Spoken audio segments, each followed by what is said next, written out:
예, 반갑습니다. 이렇게 함께하는 교회에 다시 초청받아서 하나님 말씀으로 여러분을 만나게 돼서 무한한 기쁨으로 생각합니다. 사랑하는 성도들과의 교제는 언제나 큰 기쁨이 되는 것 같습니다. 여러분 영혼 가운데 생명수의 강이 흘러넘치고 치유의 역사가 일어나고 포로된 자에게 노임이 자유의 역사가, 희년의 역사가 여러분 영혼 가운데 이 강의와 설교를 통해 있게 되시기를 주님의 이름으로 축원합니다.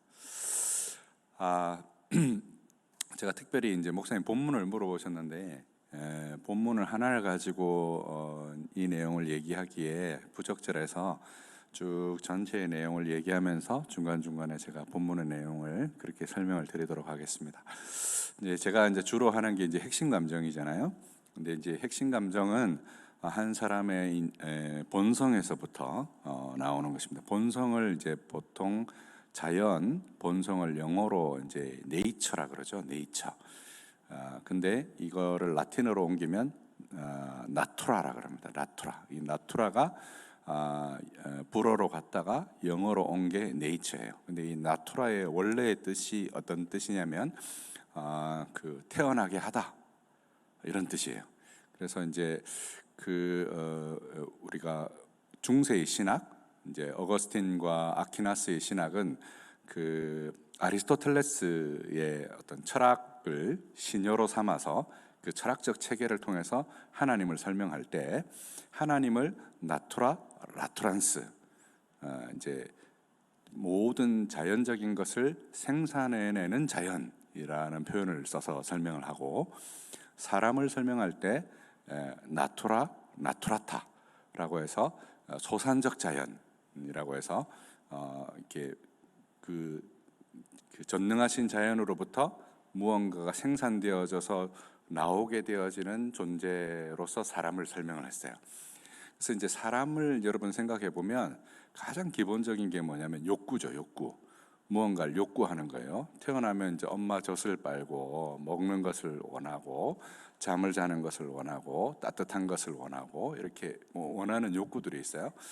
과거에 이제 부모들이나 이제 우리의 전통적인 양육에 있어서 아이들을 양육할 때 그냥 밥 먹이고 씻기고 재우면 부모가 하는 역할을 다 하는 줄 알았어요. 근데 이제 그 미국에서 그 1960년대 이후 심리학이 발달하면서 한 가지 실험을 했는데, 이제 아기 원숭이를 엄마 원숭이로부터 이렇게 분리시켜서 한쪽에는 이제 철로 되어 있는데 젖이 나오는 엄마 원숭이, 로봇 원숭이를 두고 한쪽에는 그 벨벳 원단으로 따뜻함을 줄 수 있는 엄마 원숭이를 두고 이 원숭이가 어디에 오래 머무르는가를 관찰한 거죠. 처음에 이 실험을 의도할 때는 아마도 먹는 것을 많이 주는 젖이 나오는 엄마 원숭이와 많은 시간을 보낼 것이라고 생각을 했어요. 근데 실제로 실험을 해보니까 젖을 빠는 몇몇 분의 시간을 제외한 거의 대부분의 시간을 이제 벨벳 엄마 원숭이와 시간을 보낸다는 거죠. 이처럼 원숭이도 이럴 건데 사람은 더더욱 단순히 이렇게 먹고 자는 것만의 문제가 아니라 사랑받고 이해받고 돌봄받는다는 것이 굉장히 큰 욕구고, 그 욕구로부터 무언가가 산출되어져 나오는 과정이 존재한다는 거예요. 하나님도 실제로 이렇거든요. 우리가 성삼위일체 하나님이라고 할 때 하나님을 1, 2, 3, 4로 설명하는데요. 첫째 1은 뭐냐면 하나님은 하나의 본질을 가지셨다. 그래서 우리가 한 하나님이다, 그 유일하신 하나님이다라고 할 때 하나의 본성을 가지셨다 이렇게 설명을 하고, 두 가지 나오심이 있다. 그래서 아들의 나심, 성자의 나심, 그리고 성령의 나오심, 이 두 가지의 나오심이 있다라고 설명하고, 그 나오심의 결과가 뭐냐면 새 인격이 있다. 그 삼위일체할 때 새 인격을 말하는 거예요. 그리고 그 새 인격이 어떤 관계를 맺냐면 네 개의 관계를 맺고 있다라고 해서 성부는 아들을 낳으시고 성자는 아버지로부터 낳으신 바 되고, 성부와 성자는 성령을 보내시고 성령은 성부와 성자로부터 보냄을 받는 그런 관계. 마치 도토리를 심으면 거기에서 상수리 나무가 자라는 것처럼 이 자연의 힘이 무언가를 산출하는 것처럼 하나님의 인격을 산출하고 하나님의 인격이 서로 교제하는 그런 관계 속에 하나님이 계시는 것처럼 사람도 그렇게 있다는 거예요. 그래서 사람은 태어날 때 엄마를 애착하는 존재로 태어났고 엄마하고 굉장히 좋은 유대 관계가 있을 때 어떻게 믿게 되냐면 세상은 믿을 만하다, 나 자신도 괜찮다 이런 생각을 하게 되고, 근데 엄마하고의 유대 관계가 좋지 않게 되면 아이는 뭔가 불안하게 느끼게 되고 의심이 많아지게 되고 강박적인 성향을 갖게 되고 이런 특성을 보인다는 거예요. 그래서 한 사람의 인격 이렇게 본성이 이렇게 자라면서 무엇이 산출되어지냐면 소위 말하는 인격이라는 것이 산출되는 거죠. 근데 이렇게 자라가는 과정에 처음에 엄마하고 자신을 서로 이렇게 유대해서 하나로 느끼는 과정이 있어요. 그래서 엄마의 젖을 빨고 엄마를 만지고 하면서 엄마가 나이고 내가 엄마인 과정이 있는 거죠. 이 과정을 보통 뭐라고 얘기하냐면 동일시라 이렇게 합니다. 동일시. 여러분 우리가 정체성을 말할 때 아이덴티티라 그러잖아요, 영어로. 근데 이 아이덴티티는 동일시라는 말로도 쓰여요. 그죠?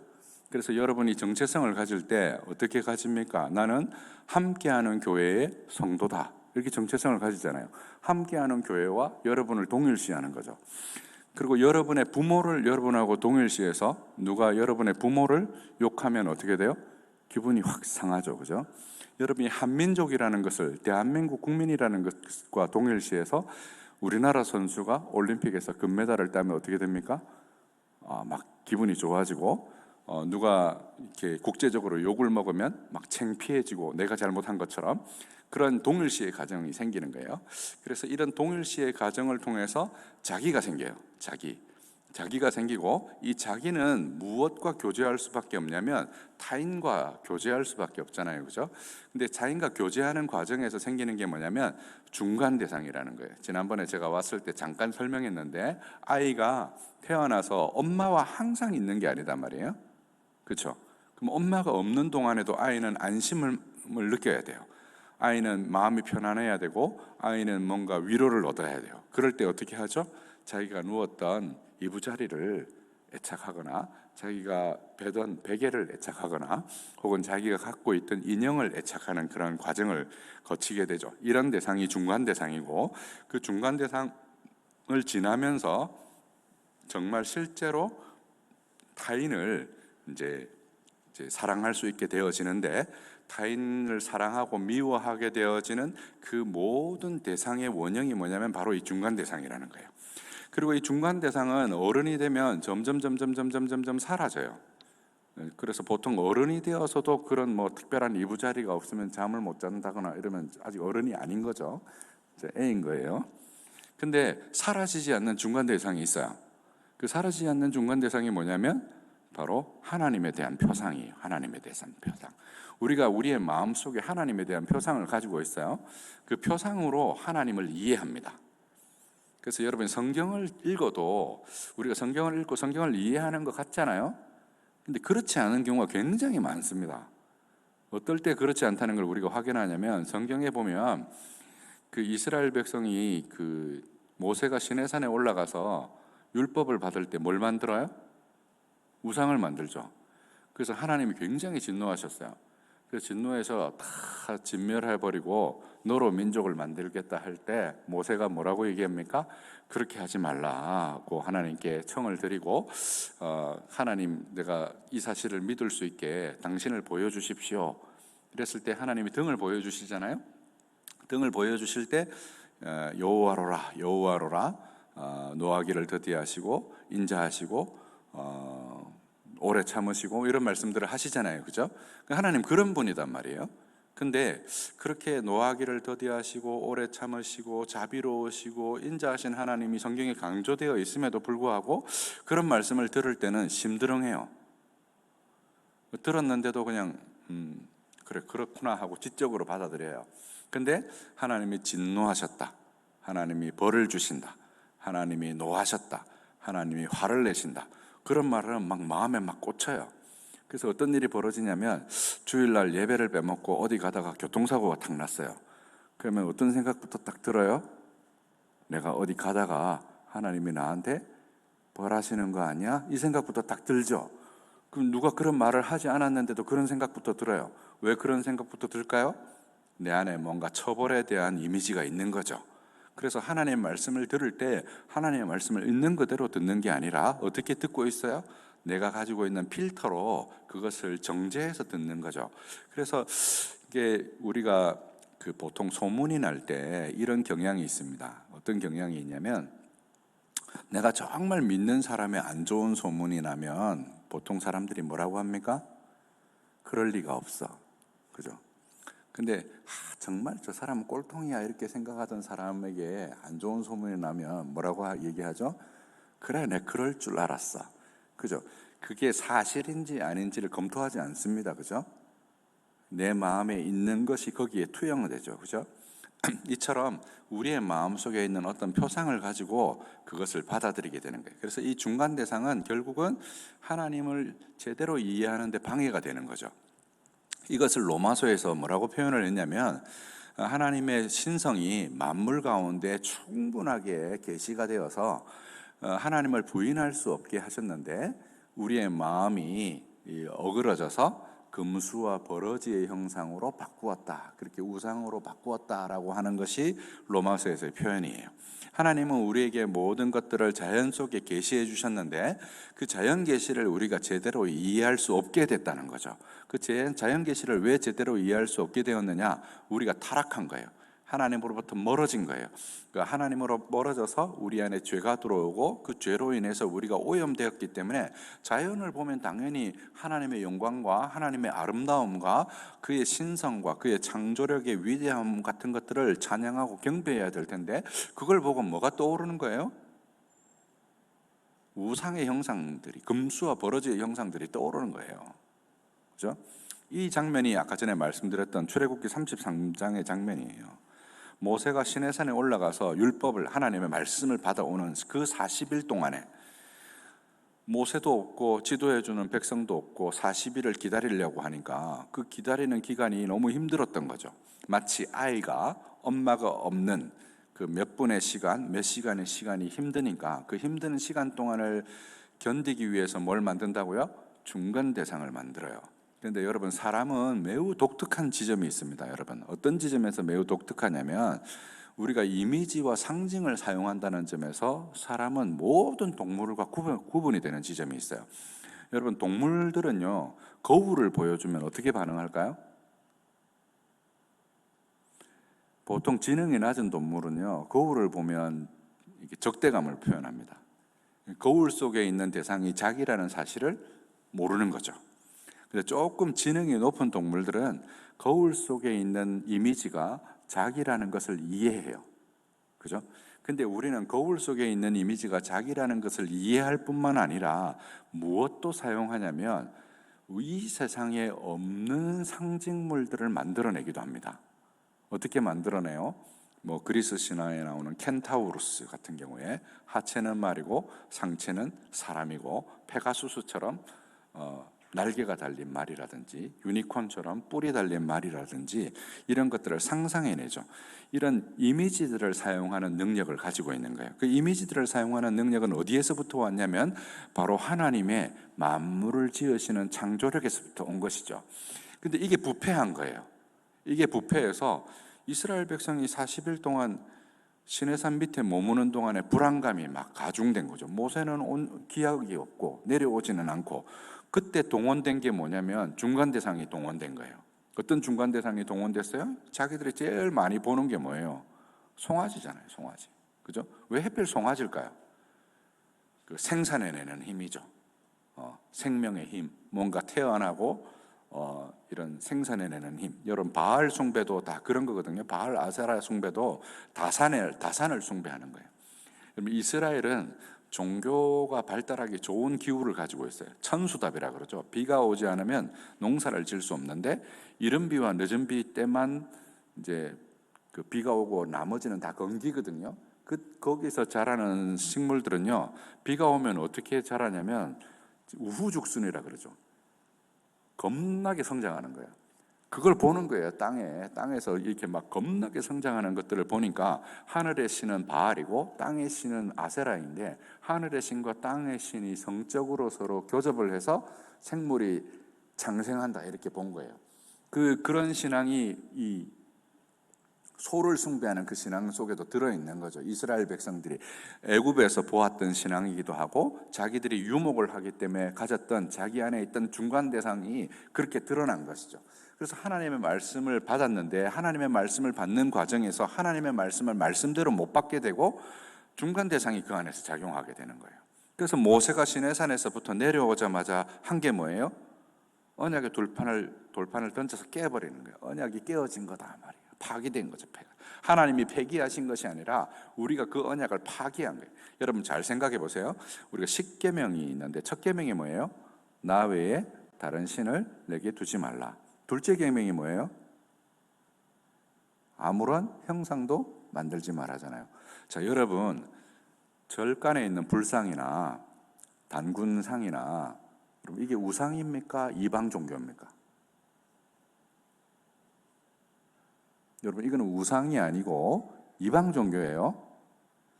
여러분 이 계명은요, 불신자에게 준 계명입니까? 신자에게 준 계명입니까? 신자에게 준 계명이죠. 그러면 불신자들이 그 얘기를 하는 게 아니라 신자 안에 이런 종류의 우상이 있다는 얘기잖아요. 그죠? 그래서 여러분 이스라엘 백성이 금송아지를, 아론에게 금을 갖다 주어서 다 녹여서 부어서 금송아지가 나왔을 때 아론이 그 금송아지를 이스라엘 백성에게 뭐라고 하면서 소개했어요? 너희를 애굽 땅에서 인도하여 낸 너희 하나님 여호와라 하고 하면서 소개한 거거든요. 그래서 하나님은 우리에게 그 어떤 형상도, 하나님에 대한 그 어떤 형상도 만들지 말라 이렇게 말씀하시는데, 우리는 하나님을 향해서 계속해서 뭘 하냐면 우리의 상상과 우리의 중간 대상을 하나님한테 투영해요. 우리의 상상과 중간 대상을 하나님한테 자꾸 투영하면 하나님이 제대로 이해가 될까요? 깨달아질까요? 안 깨달아지는 거죠.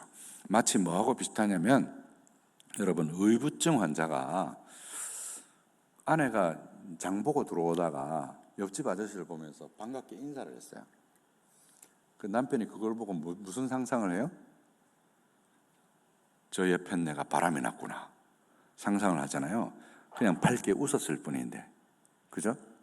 그리고 무슨 변명을 해도 뭘로 이해합니까? 바람 핀 것으로 이해한 거죠. 여자분들 그런 거 있잖아요. 답정녀. 답이 정해진 질문. 나 이뻐? 이럴 때 다 긴장해야 되죠. 그죠? 이미 내 마음속에 뭐가 있어요? 내가 이쁘다 하는 것을 확인받고 싶은 마음이 있는 거예요. 그죠? 그것을 누구를 통해서 확인하는 거예요? 타인을 통해서 피드백을 받음으로 확인하려고 드는 거죠. 여러분 종교에도 이런 경향성이 굉장히 크게 드러납니다.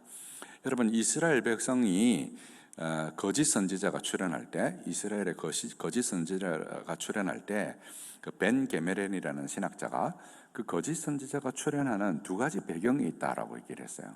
그 두 가지 배경 중에 첫 번째가 뭐냐면 리얼 폴리틱이라고 해서 현실 정치의 문제를 얘기하는 거예요.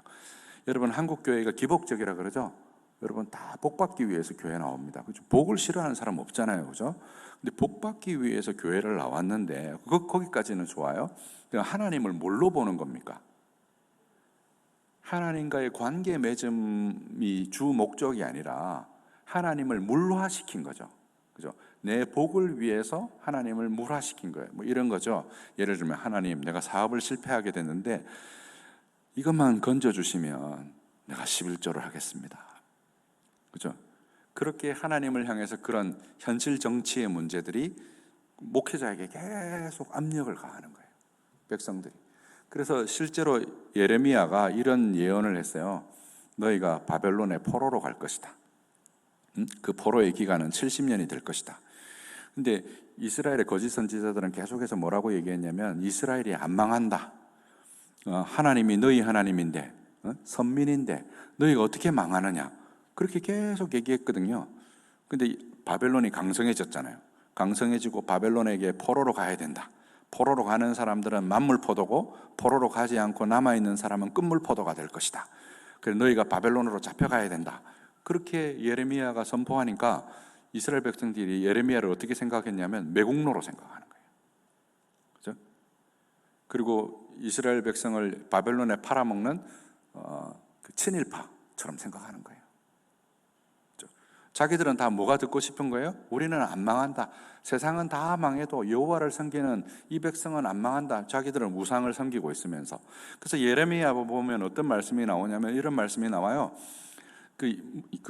아브라함이 그 소돔과 고모라가 멸망할 때 중보하잖아요. 이 도성에 의인 10명이 남아 있다면 그 의인 10명을 인하여서 이 도성을 멸망시키시겠습니까? 그때 하나님 뭐라고 대답하셨어요? 의인 10명을 찾으면 내가 이 도성을 멸망시키지 않겠다, 이렇게 말씀하시잖아요. 근데 예루살렘을 향해서는 뭐라고 얘기하냐면 천사를 보내어서 종으로 횡으로 동으로 서로 남으로 북으로 다 찾아서 의인 한 사람을 찾아라.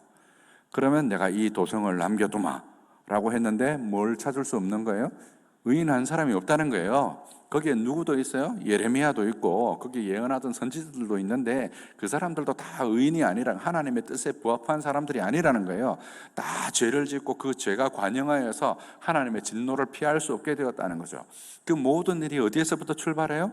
바로 이 중간 대상에서부터 출발하는 거예요. 그래서 여러분, 신앙한다는 말은, 회심한다는 말은 어떤 의미냐면 우리가 이 중간 대상을 벗어나서 하나님이 우리에게 계시를 주신 성경 말씀을 통해서 하나님을 제대로 이해할 수 있게 되는 자리로 나아가는 것을 의미하는 거예요. 그렇게 나아가야 돼요, 여러분. 실제 대상이신 하나님과 교제가 안 되면 이웃과도 교제가 안 되는 거예요. 이웃과 어떻게 교제가 되겠어요? 이웃과 제대로 교제가 되려면 우리가 하나님과의 교제가 회복되어야 되는 거죠.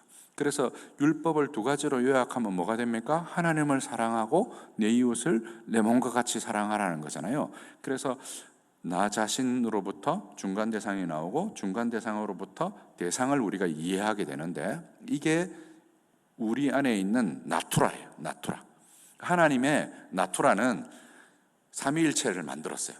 그 영원전에 성자가 나시고 영원전에 성부와 성자로부터 성령이 나오셔서 그 세 인격이 서로 증언하실 수 있는 나투라가 만들어졌어요.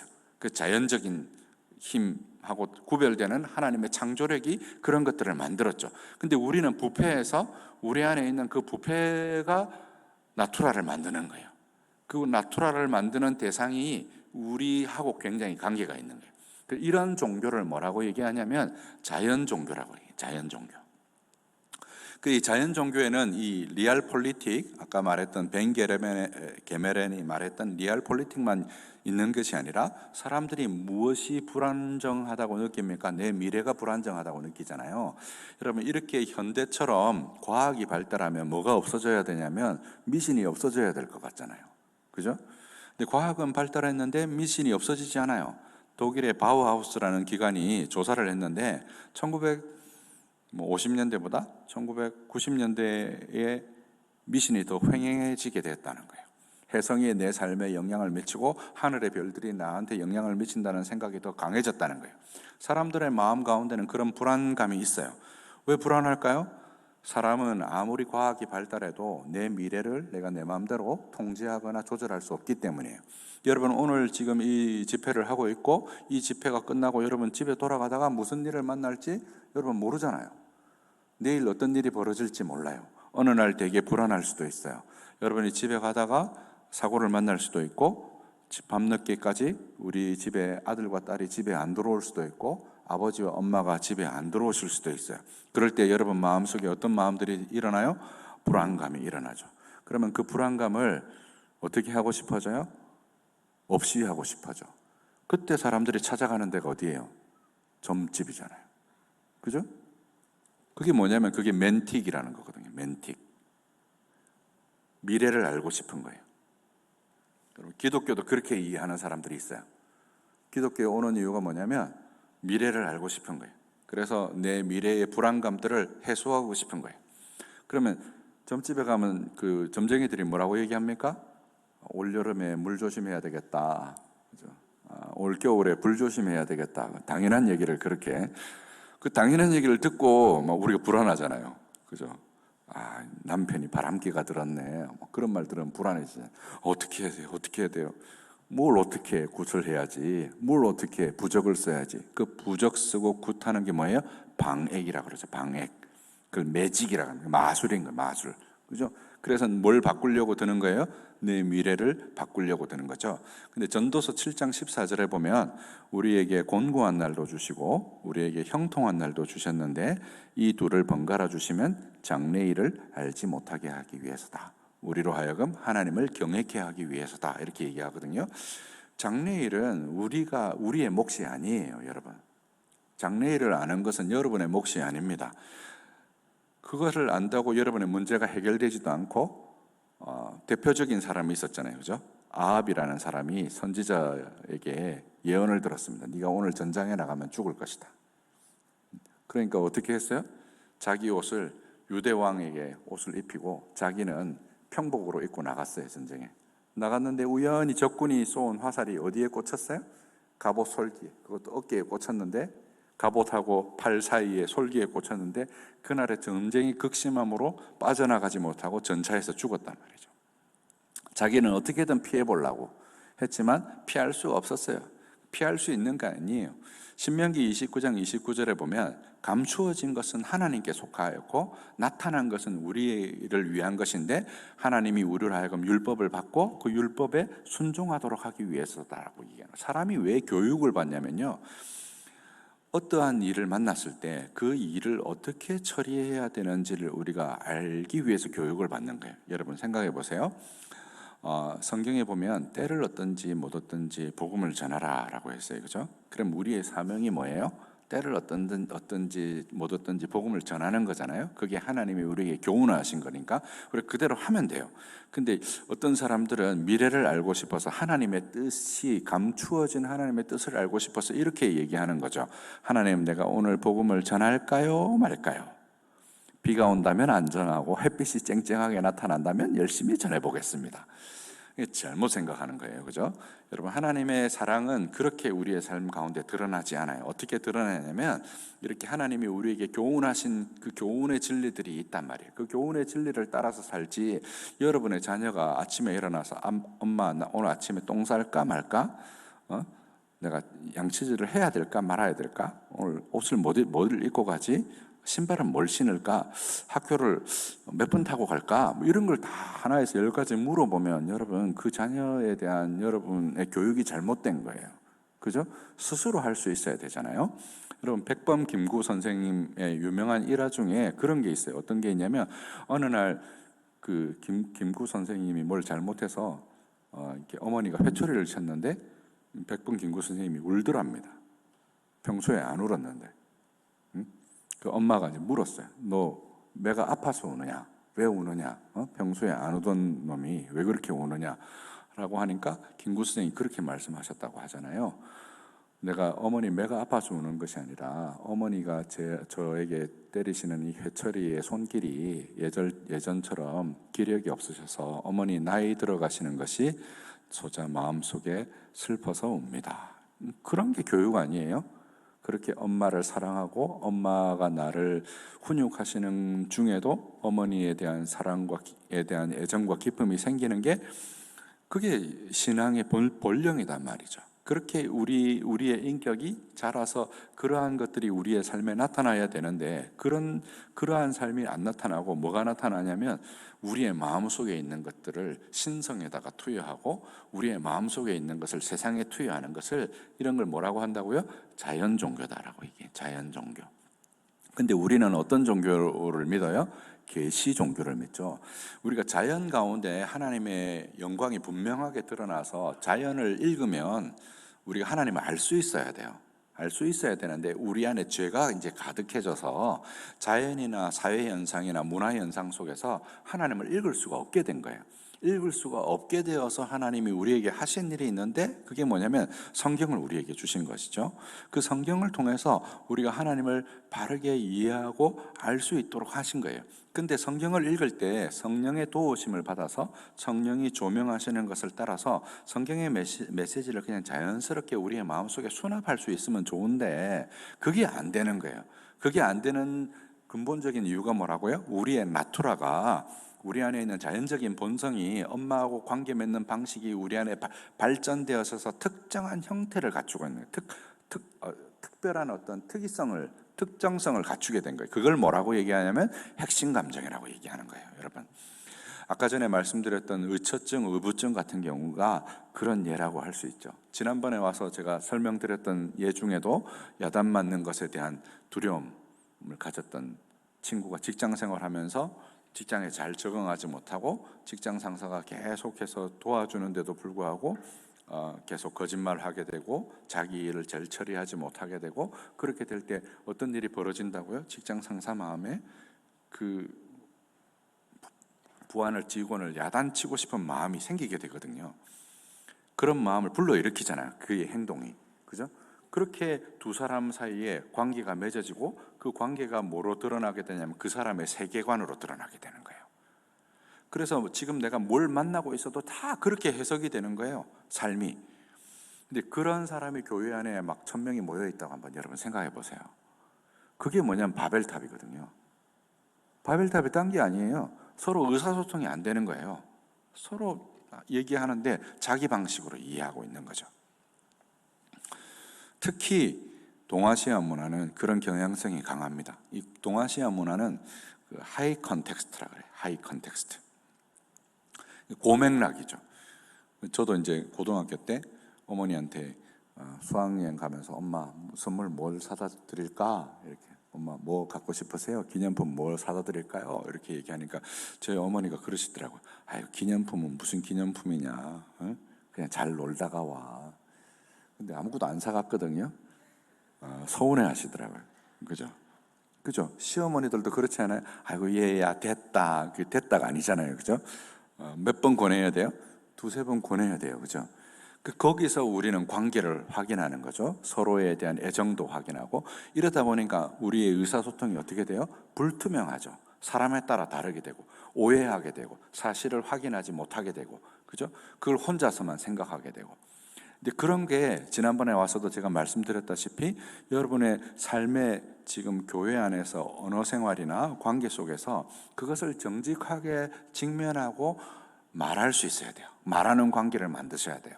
그렇게 해서 내가 어떤 맥락을 가지고 어떤 세계관을 가지고 있는지를 분명하게 이해하셔야 돼요. 그게 이해가 되어질 때 삼위일체 하나님이 서로 교제하시는 것처럼 우리 안에도 막힌 담이 허물어지게 되어지고, 그래서 이방인과 유대인이 서로 함께할 수 없는 관계였지만 그리스도의 보혈로 인해서 그 사이에 막힌 담이 허물어지면서 바벨탑이 허물어지게 되어지고, 마치 오순절날 성령이 강림하여서 각기 난 곳의 방언으로 하나님의 큰일 말함을 듣게 되어지는 일들이 공동체 안에 일어나게 되는 것이죠. 그런 일이 실질적으로 여러분 삶 가운데 일어나기 위해서 우리의 삶에서 변화되어야 되는 부분이 있는데, 그게 뭐냐면 중간대상이라는 거예요. 중간대상. 그게 안 변하면 성경을 읽어도 여러분 계속해서 그것을 오해할 수밖에 없어요. 뭘 해도 다 용서해 주시고 뭘 해도 다 자비롭게 받아주시는 그런 또 어머니들이 계시죠? 그죠? 그런 어머니들도 있어요. 이게 다 좋을 것 같지만 이게 꼭 좋은 건 아니에요. 그러면 이제 하나님 앞에 와서도 뭐 계속 용서를 구하는데 삶은 안 변해. 그죠? 그런 경우들도 있어요. 얼마든지 있을 수 있죠? 그럼 성경에서 하나님 진노를 말씀하시는데 그 진노에 대해서는 전혀 못 받아들이는 거예요. 그럴 수도 있어요. 그죠? 그런가 하면 반대일 수도 있죠. 아까 전에 말씀드렸던 것처럼 막 벌하시고 책망하시고 화내시고, 엄마 아빠가 매일 집에서 싸우고 다투고 막 이런 일이 반복되면 어떤 걸 경험할 수밖에 없어요? 그런 걸 경험할 수밖에 없죠. 그리고 이제 이사야가 이제 그런 표현을 쓰죠. 시편에도 이제 그런 표현이 나오는데, 이스라엘 백성들이 하도 이제 말을 안 들으니까 마치 뭐와 비슷하냐면 피리 부는 그 마술사 앞에 있는 기머거리 독사 같다는 거예요. 여러분, 코브라는 피리를 불면 어떻게 해야 돼요? 일어나서 춤을 춰야 되잖아요. 근데 춤을 안 추는 거예요. 기머거리 독사라서 못 알아듣는 거죠. 못 알아듣는 거. 예수님도 그 비슷한 말씀을 하셨죠. 뭐라고 말씀하셨어요? 내가 뭐 곡을 하여도 너희가 슬퍼하지 아니하고 뭐 그런 말씀 하시잖아요. 그죠? 그런 것처럼 우리 안에 하나님에 대한 그 중간 대상으로 하나님의 말씀을 접하게 되니까 내 맥락으로 하나님의 말씀을 자꾸 이해하게 되는 거예요. 거기에서 벗어나셔서 이제 하나님 어떻게 이해해야 되냐면 여러분 삶 가운데 하나님의 말씀이 실제로 여러분의 정서까지, 여러분의 지성까지 지배하는 데까지 가야 되는 거죠. 그게 여러분 삶 가운데 구체적으로 여러분의 언어 생활이나 여러분의 관계 중에 드러나야 되는 거예요. 여러분의 지성과 여러분의 의지로 그것이 드러나야 돼요. 그런 관계가 드러나게 될 때 건강한 교회 생활과 영적 성장이 일어나게 되는 거죠. 우리가 에베소서 4장에서 바울이 말할 때 믿는 것과 아는 일에 하나가 되어서 그리스도 안에서 장성한 분량에 이르기까지 자라야 된다 그랬죠. 우리가 믿는 것과 아는 것에서 여러분 하나가 되셔야 돼요. 하나님 우리가 그렇게 믿었잖아요. 하나님 우리에게 자비로우신 분이다. 하나님은 우리의 죄를 미워하시고 그 죄를 회개하시기를 기뻐하시며 우리가 회개할 때마다 하나님은 그렇게 돌이키시면 그 언약에 있어서 하나님이 우리를 향하여서 신실하심을 보이신다는 것을 우리가 믿어야 돼요. 믿을 뿐만 아니라 안다는 말은 무슨 말이냐면 그것 믿는 것이 내 삶의 한 부분이 되는 거예요. 여러분 히브리 말에서 이 안다는요 어떤 뜻이냐면 우리가 이순신 장군이 내 죽음을 적들에게 알리지 말라 하고 죽었다는 것을 안다 이런 의미가 아니에요. 어떤 의미냐면 마리아가 내가 남자를 알지 못하는데 어찌하여 나에게 이런 일이 있겠습니까? 수태고지를 들었을 때 한 말이 있죠. 마리아가 왜 남자를 몰라요? 아빠도 남자고 자기 오빠도 남자일 테고 남동생도 남자일 테고 동네에 남자가 얼마나 많은데 남자를 몰라요. 여기서 말하는 남자를 알지 못한다라고 말할 때 이 표현은 성적으로 알지 못한다, 경험적으로 알지 못한다 이런 뜻이거든요. 그래서 성경이 말할 때 안다라는 말은 그렇게 아는 거예요. 우리가 하나님을 믿었잖아요. 그러면 그 믿는 게 여러분의 삶 가운데 뭐가 되어야 되냐면 아는 게 되어야 되는 것이죠. 그러니까 제 얘기를 좀 할게요. 저는 어려서 이제 이상한 게 있었어요. 중고등학교 때 짝사랑을 많이 했습니다. 제대로 한번 사귀어 본 적이 없고요. 모태솔로였어요. 좋아만 했지 그걸 한 번도 제대로 표현해 본 적이 없어요. 근데 이렇게 누구를 좋아하면 티가 나잖아요. 그죠? 그럼 걔가 관심을 가져요. 저한테. 그럼 어떤 일이 벌어지냐면 제가 갑자기 냉랭해지는 거예요. 언제 그랬냐는 듯이. 그죠? 왜 그랬을까? 나중에 첫 번째 연애를 하고 이게 진짜 이상하다고 생각했어요. 첫 번째 연애를 하게 돼서 두 사람이 마음이 통했어요. 대학교 2학년 때 정말 마음이 통해서 이 사람이라면 정말 내가 평생을 함께 할 수도 있겠구나 하고 온 세상이 달라 보이더라고요. 제가 시인이 되어 있더라고요. 그래서 매일 시를 써서 이제 여자친구한테 주기도 하고 선물도 하고 매일 사랑한다고 고백하기도 하는데 그렇게 고백해서 편지를 쓰는 제 마음속에 뭐가 있냐면 불안감이 있는 거예요. 어떤 불안감이 있냐면 이 여자가 표현을 제대로 안 해주니까 내가 거절당할지도 모를 것 같은 거예요. 그 거절에 대한 불안감이 제 안에 있더라고요. 나중에 제가 이제 공부를 다 하고 이 핵심 감정이 무언가를 추적해 보니까 엄마하고 관계에서 엄마가 저를 다룰 때 당신의 뜻대로 잘 되지 않을 때 저한테 보였던 냉정함, 차가움, 저를 외면하던 태도들 그런 것들이 저 안에 무의식으로 자리하고 있어서 사람을 대할 때 그런 태도로 대하게 되는 거예요. 그래서 제가 굉장히 어려웠던 것 중에 한 가지는 뭐냐면 전도에 대한 열심이 있어서 전도를 하고 싶어서 CCC에 가입을 했고 CCC를 통해서 굉장히 전도를 열심히 했는데 사람을 만나는 게 너무 힘든 거예요. 사람을 만나는 게. CCC를 하면 그 채플에서 계속해서 자기 소개를 하거든요. 하루에도 막 100명씩 소개를 해요. 그러면 제 마음에 어떤 게 있냐면 소개를 했으니까 그 사람의 이름을 기억해야 되잖아요. 이름을 기억하지 못할 것 같은 불안감이 있는 거죠. 그럼 이름을 기억하지 못하는 불안감이 있으면 기억이 잘 될까요? 잘 안 될까요? 잘 안 돼요. 자꾸 까먹게 되는 거죠. 그럼 이름을 까먹잖아요. 그럼 그 사람하고 그 다음부터 이야기를 잘 할 수가 없는 거예요. 그 사람의 이름을 모르니까. 누구한테 물어보기도 힘들어요. 그죠? 모른다는 사실을 그 사람한테 드러나게 될까 봐. 그러면 그 사람이 뭘 느낄까 봐? 거절감을 느낄까 봐. 이건 다 누구 마음이에요? 내 마음이죠. 나는 그 세계에 갇혀 있는 거예요. 그 사람은 아무렇지 않을 수 있거든요. 근데 어머니의 그런 양육 태도에 의해서 제 마음속에 그것을 견디는 내 나름대로의 방식이 생긴 거죠. 그죠? 그래서 성경을 읽을 때도 그런 생각들이 늘 있는 거예요. 그래서 하나님을 믿을 때 저한테 제일 힘들었던 부분 가운데 한 가지가 뭐냐면, 하나님이 나를 얼마나 용서하실까? 내가 잘못하면 하나님이 나를 여전히 사랑해 주실까? 그리고 고등학교 때는 막 새벽 기도를 그렇게 열심히 했어요. 새벽 기도를 잘 열심히 하고, 그 당시만 해도 새벽 기도가 5시거든요. 5시 새벽 기도 나가려면 고3이 몇 시에 일어나서 나가야 됩니까? 4시쯤 일어나서 가야 되거든요. 그 당시만 해도 4시면 버스도 안 다녔어요. 요즘은 버스도 다니잖아요. 버스도 안 다닐 시간이에요. 그러면 교회까지 걸어가려면 4시쯤 일어나야 돼요. 씻고 뭐 하고 나가려면. 그렇게 새벽 기도를 잘 나가다가 하루 안 나가잖아요. 그럼 어떤 마음이 들으냐면, 이 쓰레기 같은 놈. 우리 아버지가 저한테 자주 하시던 말씀이에요. 이 빌어먹을 놈. 이런 마음이 드는 거죠. 이뻐할 리가 없어. 그런 완전주의, 완벽주의가 있는 거예요. 거절을 면하기 위해서 어떤 상상을 하게 되냐면 완벽을 상상하게 되는 거죠. 여러분, 갈라디아서에서 우리가 믿음으로 성령을 받았지 우리의 행위로 성령을 받은 게 아니라고 얘기하잖아요. 여러분, 바리새인의 잘못이 무엇이었냐면 행위로 자기 정당성과 자기 의를 확보하려고 했던 거예요. 그렇죠? 거기에 어떤 차이가 있을까요? 여러분, 우리 아까 전에 처음에 아이덴티티 얘기를 했는데, 우리 자신의 정체성이 예수 그리스도거든요. 예수님의 정체성이 우리의 정체성이에요. 그래서 초대교회에서 사도행전에도 보면 우리를 뭐라고 불렀다고 얘기했어요? 그리스도인이다, 이렇게 불렀다고 얘기했죠. 그리스도의 정체성이 우리의 정체성이 돼야 되는 거예요. 여러분의 자아상이 뭐냐? 여러분 자아상은 다 똑같아야 돼요.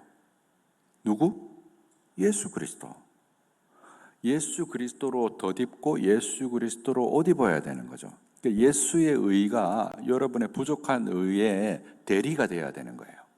근데 여러분 자신을 그렇게 생각합니까? 그렇게 생각 안 하잖아요. 어떻게 생각해요? 예수님은 예수님이고 나는 나고, 특히 내 부정적인 자아상, 내 헌대를 자꾸 핥아요. 그 거절감 때문에 계속해서 핥는 거예요. 어떻게든 피해 보려고. 그래서 새로 이렇게 뭐 만나는 모임이나 이런 데 가면 막 힘들어요. 특히 잘난 사람들 많이 있는 모임에 가면 저는 막 마음이 어려워요. 저기에 내가 낄 수 있을까 뭐 이런 생각부터 시작해서 마음이 굉장히 어려운 거죠. 뭐 너무 많이 없어졌지만 지금도 그런 게 여전히 남아 있어요. 그렇게 생각하는 거예요. 내 정체성이 예수님의 정체성이 아니라 나를 나라고 생각하는 거예요. 내 그 상처를 나라고 생각하는 거죠. 여러분, 우리의 신앙생활, 예수 믿는 것에 대해서 예수님께서 요한복음 3장에서 뭐라고 말씀하셨어요? 물과 성령으로 거듭나지 아니하면 하나님의 나라에 갈 수 없느니라. 거듭난다 그랬잖아요. 그죠? 여러분, 칼뱅은 교회를 어머니라 그랬거든요. 우리가 거듭난 거예요. 거듭났으면 마치 아이가 자라는 것처럼 여러분의 영혼도 교회로부터 돌봄받아서 자라야 돼요. 그래서 여러분의 정체성이 여러분의 어머니인 교회, 그 교회의 머리이신 그리스도를 닮아야 되는 거죠. 그래서 마치 우리 엄마를 욕하고 우리 아버지를 욕하면 우리가 기분이 나빠지듯이 엄마의 정체성, 그리고 교회적 정체성이 여러분의 정체성이 되는 게 그게 그리스도인이에요. 근데 여전히 교회 나오고 예수 믿으면서도 내가 가지고 있는 나투라, 그 나투라가 발현되어지는 것을 나 자신으로 이해하고 있는 거죠. 그렇게 나를 자신으로 이해하고 있는 동안에는 힘들어요. 괴로워요. 어려워요. 삶이 너무너무 척박합니다. 그런 어떤 노예적 근성이 우리 삶 가운데 있으니까 이스라엘 백성이 출애굽하고 광야에서 40일 동안 가나안을 정탐하잖아요. 가나안을 정탐하고 와서 돌아와서 하는 얘기가 저 땅의 족속은 장대하고 우리는 메뚜기와 같다. 우리를 다 죽이려고 애굽에서 하나님이 우리를 끌어내 왔다고 하나님을 원망하잖아요. 그 어디서 나왔겠어요? 크신 하나님은 안 보이고 뭐만 보였던 거예요? 가나안 땅의 장대한 그 백성들에 대한 두려움만 크게 보였던 거예요. 그에 반해서 여호수아와 갈렙은 뭘 봤어요? 하나님의 크심을 본 거예요. 그들은 우리 밥이다 이렇게 얘기하잖아요. 그러니까 여러분이 하나님을 믿는 것과 아는 것에서 하나가 되어 있다면 그게 뭐가 보여야 될까요? 하나님의 크심이 보여야 되는 거죠. 그 하나님을 두려워하고 그 하나님을 경외하고 그 하나님과 교제함으로 그 믿음이 우리의 삶에서 구체적으로 현실이 되어지는 고백이 여러분 삶 가운데 있어야 되는 거예요. 그렇게 여러분의 삶의 바운더리, 애굽으로부터 탈출하셔야 되는 거예요. 탈출하셔야 돼요. 거기 갇혀 사시면 안 돼요. 누군가 도움이 필요하겠죠? 어머니인 교회로부터 도움이 필요합니다. 여러분 교회에 오셔서 그것들을 나누어서 여러분의 삶에서 그것이 구체적으로 실질적으로 삶의 그런 자유가 일어나게 되어지는, 그게 출애굽의 의미거든요. 여러분 성경은 크게 두 가지로 해석이 돼요. 구약의 출애굽 사건, 그 출애굽 사건을 반복한 것이 출바벨론 사건. 그리고 신약에 오면 예수님도 출애굽으로 묘사돼요. 어떻게 묘사되어지냐면 마태복음에 보면, 마태복음에만 특별한 게 하나 있죠. 어떤 게 있습니까? 헤롯이 아이들을 죽이는 사건이 나와요. 그죠? 마태복음에 나옵니다, 이게. 근데 헤롯이 아이들을 죽이는 사건은 마치 뭘 떠오르게 해요? 모세의 사건을 떠오르게 해요. 그죠? 그래서 예수님과 그 가족이 어디로 피신합니까? 애굽으로 피신하죠. 근데 되게 여기서 아이러니가 하나 등장하는데, 애굽으로 피신한 사건을 마태는 뭐라고 해석했냐면 내 아들을 애굽에서 불러내었다는 예언이 이루어졌더라 이렇게 해석했어요. 유대 땅에서 애굽으로 피신한 사건을 내 아들을 애굽에서 불러내었다 이렇게 묘사한 거예요. 그러니까 예수님을 누구로 묘사한 거예요? 모세로 묘사한 거예요. 새 모세로 묘사하고 이 유다 땅을 뭐로 묘사한 거예요? 애굽으로 묘사한 거예요. 실제로 그 당시에 헤롯은 이두메인이에요. 그러니까 이제 에돔 사람이었던 거죠. 에돔 사람이고 유대인도 아니었고, 그 계시록에 가면 예루살렘을 뭐로 묘사하냐면 애굽으로 묘사해요. 그죠? 그래서 출애굽 사건이에요. 그리고 제가 지난번에 왔을 때도 여러분 제가 말씀드렸다시피 누가복음 9장에 가면 변화산상에서 예수님께서 모세와 엘리야와 얘기하시는 사건이 뭐냐면 예루살렘에서 별세하실 것을 말씀하실 때라고 할 때 그 별세가 뭐라고요? 출애굽이라고 말씀드렸죠. 그럼 출애굽 하셔야 되는 거예요. 예수 믿는다는 것은 뭐냐면 여러분이 세상의 자궁으로부터 출애굽하셔서 영적인 자궁, 하나님의 긍휼의 자궁에서부터 다시 출생하는 사건을 의미하는 거예요.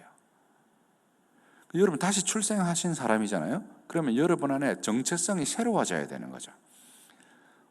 예수 믿는 사람의 정체성은 이신칭의, 예수 그리스도의 의가 여러분의 의인 거예요. 그죠? 우리가 세상에서는 정말 보잘것없고 세상에서는 아무것도 아니지만 예수 그리스도의 의가 내 의이면 그것보다 더 큰 의가 어디 있어요? 여러분 내일 아침 뉴스에 내가 알고 보니 이건희 회장의 순교는 아들이었다 딸이었더라 이러면 뭐 좋아 죽으려고 할 거 아니에요. 그죠? 그래서 유산을 상속받게 되었더라 이러면 뭐 기고만장해서 날지지 않겠어요? 그거하고 비교돼요? 그거하고 비교 안 돼요. 그죠? 우리를 그분의 자녀 삼으셨고 그리스도께서 우리를 히브리서에 의하면 형제라 부르시는 것을 부끄러워하지 않으시고 우리를 구원하셔서 온전 하나님이 받으시기에 온전하게 만드셨다라고 성경이 증거하거든요. 그게 우리의 정체성이단 말이에요. 우리의 근간이단 말이에요.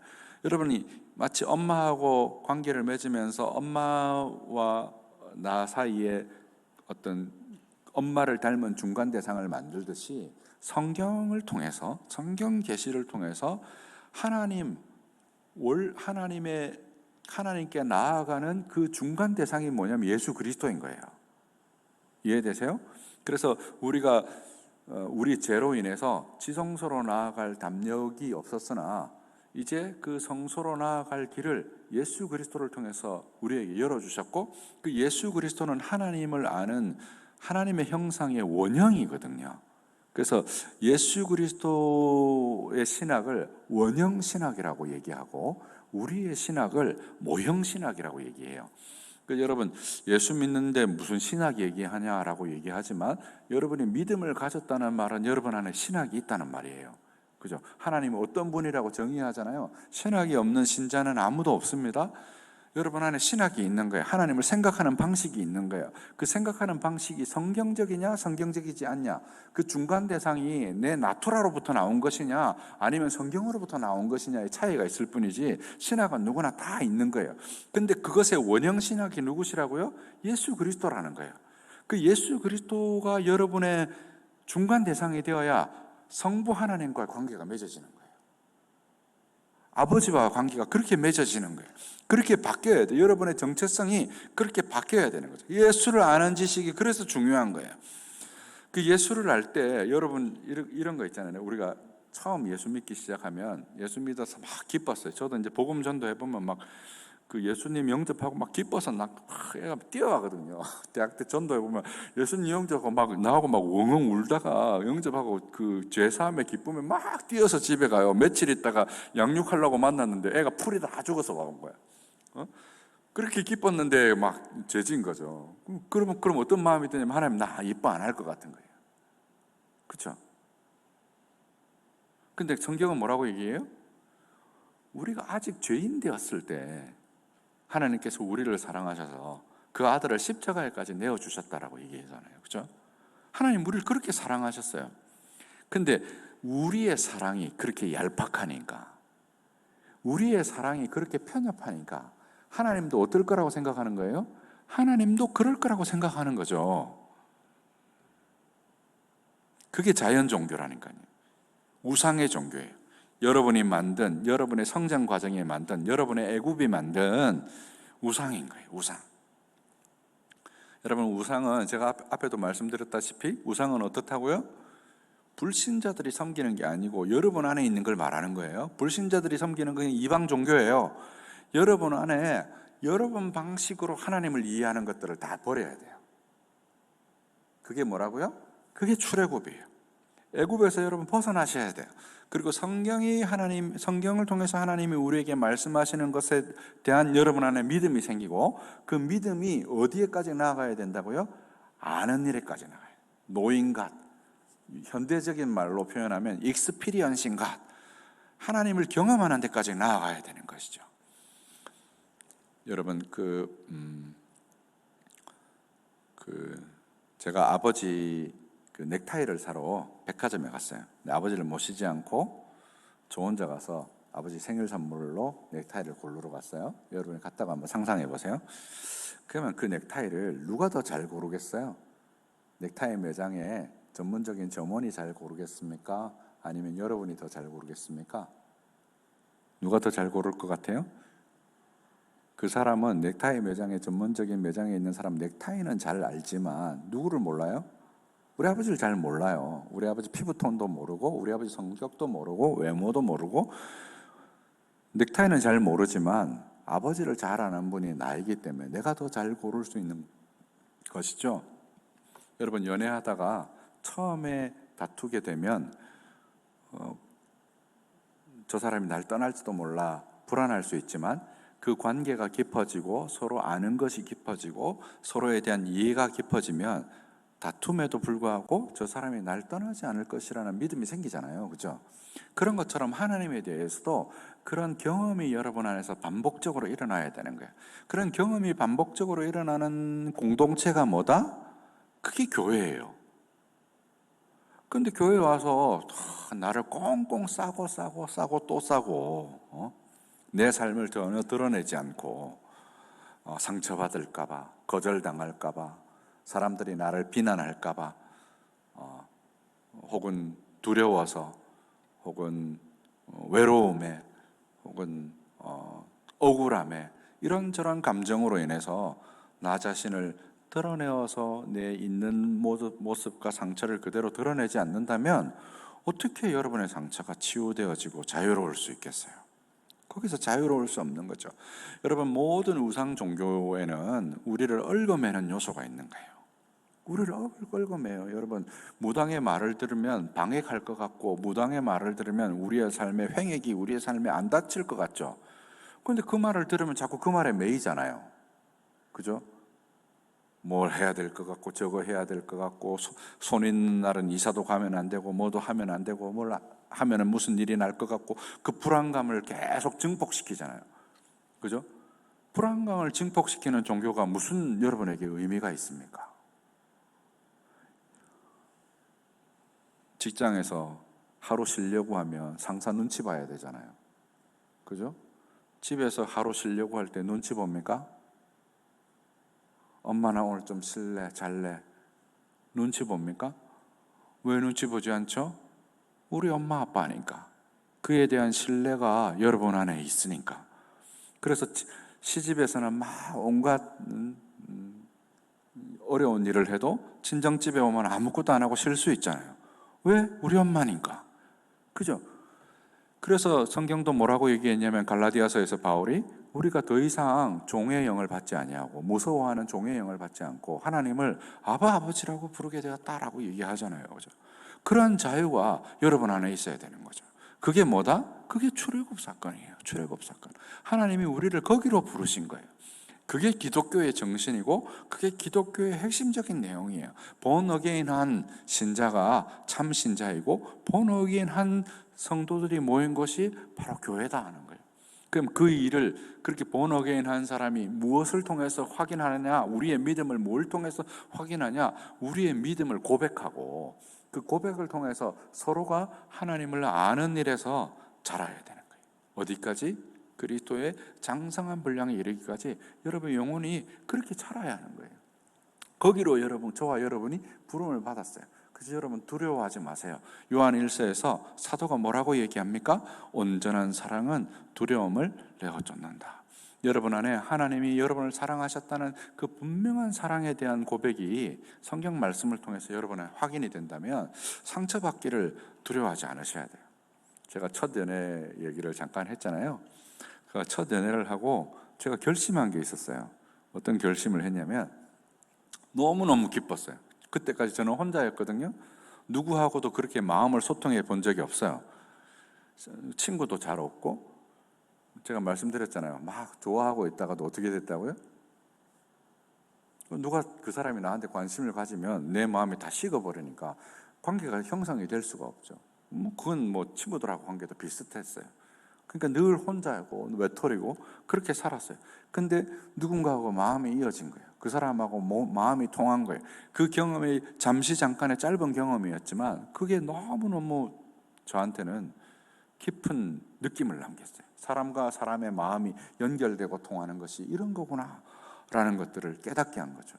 그게 제가 이 공부를 상담과 어떤 내적 치유와 어떤 영적인 성장에 대한 공부를 하게 된 근본적인 이유였어요. 그때 제가 결심을 했어요. 어떤 결심을 했냐면 서로 사람과 사람의 마음이 이어져서 우리가 예수님과 만나서 예수님과 그렇게 우리의 마음이 이어져서 그것으로 인해서 내 마음에 이런 기쁨이 남는다면 내가 평생 내 가슴이 찢어지고 가시밭길로 내 가슴에 상처만 남아도 내가 사랑하는 이 일을 멈춰서는 안 되겠구나. 사람들은 다 사랑하기를 두려워하거든요. 사랑받기를 원하면서도 사랑받기를 두려워하고 누가 조금만이라도 내 본심에 접근하면 막 화내고 짜증내고 신경질 내면서 자기의 속내를 들키지 않으려고 들고 자기의 잘못에 대해서도 진정으로 사과하고 서로 품어주고 하나 되는 것이 아니라 유야무야 어떻게든 넘어가려고 들고 그런 것으로 인해서 서로가 서로에게 지치게 되어지고 여러분 상처는요 멀고 나하고 관계없는 사람이 주는 게 아니에요. 어떤 사람에게 상처받아요 여러분? 가장 가까운 사람들에게 상처받고 내가 존경하는 사람에게 상처받고 가족에게 상처받는 거예요. 왜요? 사랑하고 있기 때문이죠. 내가 그만큼 기대하고 있기 때문이고 내가 그만큼 마음에 뭔가를 바라고 있기 때문이에요. 우리가 지난 시간에 분노에 대해서도 얘기했는데 분노는 내 기대가 좌절된 거예요. 근본적으로 우리의 감정은 두 가지입니다. 우리 안에 있는 나투라는 두 가지로 나타나요. 사랑하는 것과 미워하는 것으로 나타납니다. 여러분, 아담과 하와가 첫 범죄를 했을 때 하나님과의 사랑의 관계가 깨어졌어요. 사랑의 관계가 깨어지고 나서 하나님이 물으셨죠. 뭘 물어보셨어요? 너 왜 이랬냐? 그러니까 아담이 뭐라고 얘기해요? 하나님, 당신이 준 저 여자가 나한테 저랬어요. 먹으라고 했어요. 그럼 다시 여자에게 묻죠. 넌 왜 그랬냐? 뱀이 날 꿰득였어요. 지금 세 가지 관계가 형성됐어요. 뱀과 아담과 하와의 관계가 형성됐어요. 지금 서로 누구하고 누가 편을 먹었어요? 사실은 뱀하고 아담과 하와가 편을 먹고 누구를 대적했어요? 하나님을 대적한, 하나님을 미워한 거잖아요. 그게 아담과 하와의 타락의 사건이에요. 그죠? 근데 이 타락의 사건을 창세기 3장 15절에는 어떻게 기록해 두고 있냐면 뱀의 후손과 여자의 후손이 원수가 될 것이다. 그죠? 그 여자의 후손이 뭐냐면 여자의 씨가 예수 그리스도거든요. 그 첫 번째 복음이라 그래요. 원시 복음이라 그래요. 그리스도께서 거기서부터 이미 계시가 된 거야. 창세기 3장 15절에서 이미 계시가 된 거예요. 여자의 후손이 복수가 아니에요. 단수예요. 여러분, 우리가 창세기 15장에 가면 내 씨가 하늘의 별과 같을 것이다 라고 할 때 그 씨가 단수거든요. 그것을 바울이 받아가지고 갈라디아서에서 뭐라고 그랬냐면 그 씨가 그리스도다. 3장 18절에 그렇게 얘기하거든요. 그 씨가 뭐냐면 아브라함이 받았던 그 하나님으로부터 계시받았던 그 씨가 뭐냐면 창세기 3장 15절에 나오는 그 씨예요. 예수 그리스도인 거죠. 여자의 후손으로 마리아에게서 나시게 될 그리스도, 그로부터 오시는 그 씨와 뱀의 후손이 서로 원수가 되겠다는, 그 말은 누가 서로 사랑하는 관계 속에 놓이게 된다는 말이에요. 여자의 후손과 우리가 서로 사랑하는 관계에 놓이게 되고 뱀의 후손과 여자의 후손 사이에 원수 관계가 놓이게 되는 것이죠. 그래서 여러분, 사랑과 미움은 가장 근본적인 관계를 보여줘요. 그리고 그 첫 번째 범죄는 어떤 범죄로 이어집니까? 가인의 살인의 범죄로 이어지죠. 그 가인의 살인도 역시 미움을 전제로 하고 있는 것이죠. 그리고 그 미움은 가인에게서 어떤 두려움을 불러일으켰습니까? 자기 안에 미움과 적개의 감정이 다른 사람이 나를 해칠지도 모르겠다는 두려움을 불러일으켰죠. 그렇게 우리는 사는 거예요. 그래서 어떻게 하냐면 그 가인처럼 성을 짓는 거죠. 성을 짓는 사람들이에요. 자기의 성을 지어요. 사람들이 나를 해칠지 모르겠는 거예요. 그래서 가인은 물리적인 성을 지어서 자기 자신을 보호하려고 했지만 현대인들은 성을 지을 수 없잖아요. 그래서 어디에다 성을 지어요? 자기 마음속에 성을 짓는 거예요. 사람들과 소통하지 않는 거죠. 성을 짓고 거기 안에 갇혀 있는 거예요. 뭐 때문에요? 그 미움 때문에. 그 미움은 자기의 미움의 투영이에요. 자기의 죄의 투영이죠. 여러분, 마음속에 있는 것이 다른 사람에게 보이게 되어 있는 거예요, 여러분. 여러분, 버스나 지하철에 요즘 이제 그 소매치기가 거의 없어졌지만 과거에는 소매치기가 많았거든요. 그 소매치기를 우리가 잘 못 알아보잖아요. 그죠? 여러분, 소매치기한테 알면 소매치기 당하겠어요? 소매치기 안 당하겠죠. 근데 못 알아보니까 당하는 거 아니에요? 근데 소매치기들은 희한하게 소매치기를 알거든요. 그죠? 어떻게 알까요? 내가 하는 거거든요. 내가 늘 하는 행동이고 내가 늘 하는 행동 습성이거든요. 그걸 보니까 아는 거죠. 자기 마음속에 있는 게 보이는 거예요. 자기 마음속에 없는 게 보이는 게 아니란 말이에요. 자기 마음속에 있는 것을 보게 되고 그것을 그대로 행하게 되는 것이죠. 여러분, 예수님께서 비유로 하나를 말씀하셨는데 이런 비유를 하셨죠. 내 눈에 들보를 먼저 빼고 남의 눈에 티를 빼라 그랬어요. 그죠? 여러분, 티하고 들보가 이게 비유관념으로 좀 부적절하잖아요. 티면은 뭐가 어떤 관념이면 맞냐면 티 조각이면 그것과 비교하려면 내 안에 뭐가 많은 게 들었다라고 하려면 뭐 이렇게 바위 덩어리 뭐 이런 걸 얘기해야 되잖아요. 근데 들보 얘기를 하세요. 들보가 뭡니까, 여러분? 기둥을 받치는 위에, 그죠? 지붕을 받치는 거잖아요. 지붕을 받치는 들보가 어떻게 생겼어요? 이렇게 휘어져 있죠. 그죠? 우리의 안목이, 우리가 보는 방식이 그렇게 휘어져 있다는 거예요. 왜곡되어져 있다는 거예요. 예수님이 그걸 어떻게 하라고 얘기하셨어요? 그걸 먼저 빼라. 뭐가 먼저라는 거야? 내 안에 있는 왜곡된 방식을 개선하고 그것을 교정하고 그것을 바꾸는 것이 먼저다 하는 거예요. 그리고 남의 눈에 있는 티를 빼는 것이 맞다는 거죠. 그래서 여러분, 우리가 예수 믿고 서로 하나된 공동체에서 믿는 것과 하나님을 아는 데 있어서 가장 기본적으로 전제되어야 되는 것이 있는데, 그 가장 기본적으로 전제되어야 되는 게 뭐냐면, 우리 관계 사이에 갈등이 생길 때 그 갈등이 생기는 것의 1차적인 원인이 어디에 있다는 거예요? 나한테 있다는 거예요. 내가 보는 방식에 있는 거예요. 내가 보는 방식에 문제가 없으면 그런 일이 안 생겨요. 여러분, 제가 사람들에 대해서 거절감을 많이 느끼니까 어떤 행동을 해요? 거절감 주지 않으려고 행동하고, 거절당할 만한 상황이 되면 마음도 식어버리는 사람이란 말이에요. 그죠? 그렇게 철저하게 자기 자신을 보호하고 그 성에 갇혀 사는 거예요. 그럼 내가 세상을 보는 방식을 어떻게 보겠어요? 다 그렇게 보는 거예요. 여러분, 제가 지난번에도 말씀드렸지만 이런 데 와서 강의하고 올라가는 날은 막 죽음이에요. 제가 복귀가 막 계속 일어나거든요. 내가 그 말을 왜 했을까? 하지 말았어야 되는 말인데 바보같이 그런 얘기를 해가지고 사람들이 날 어떻게 생각할까?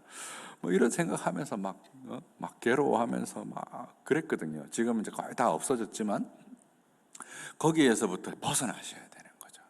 그런 것 때문에 여러분이 여러분의 삶에 뭘 끌어들여요? 매직을 끌어들이고, 여러분 삶 가운데 맨틱을 끌어들이고, 그런 것 때문에 하나님을 향해서 우상을 만들고 거기에 여러분의 에너지들을 투여하고, 그런 것들로 여러분의 삶을 왜곡하게 되는 거예요. 그게 핵심 감정이고, 그런 안목으로 세상을 보면 모든 게 그렇게 보이고, 그거는 교회를 어렵게 하고, 여러분의 삶을 어렵게 하고, 여러분의 가정을 어렵게 하고, 모든 사람과의 관계를 어렵게 하고 상처를 주는 거예요. 그 상처에서 벗어나는 1차적인 방식은 뭐냐? 그것을 우리의 삶 가운데서 드러내야 되는데, 그게 나한테 원인이 있다는 것을 알아야 되는 거예요. 여러분, 바리새인이 예수님한테 그렇게 크게 책망받은 이유가 뭡니까? 회칠한 무덤이었던 거죠. 자기 안에 모든 문제가 있는데, 이 바리새인들의 특징은 뭐냐면요, 내 안에 문제가 있다라고 생각 안 한 거예요. 예수님은 이렇게 가르치셨어요.